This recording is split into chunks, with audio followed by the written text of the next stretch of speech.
நான் கூட யோசிப்பேன், எம்ஜிஆர் அவர்களும் மேடம் ஜெயலலிதா மேடம் அவங்களும் ஒரே வார்த்தையில சொல்லி இந்த திமுகவை காலி பண்ணாங்கல்ல.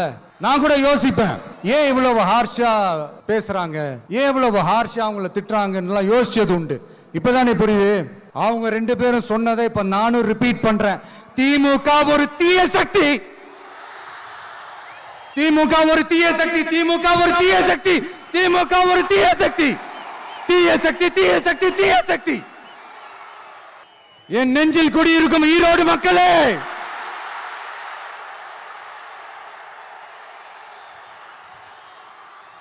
டிவிகே ஒரு தூய சக்தி. எப்படி? டிவிகே ஒரு தூய சக்தி. தூய சக்தி டிவிகேவுக்கும் தீய சக்தி டிஎம்கேவுக்கும் தான் போட்டியே. பிப்ரவரி 30 பணத்தை கொடுத்துருவேன் சார். பிப்ரவரி 30 தருமா சார்? பிப்ரவரி 30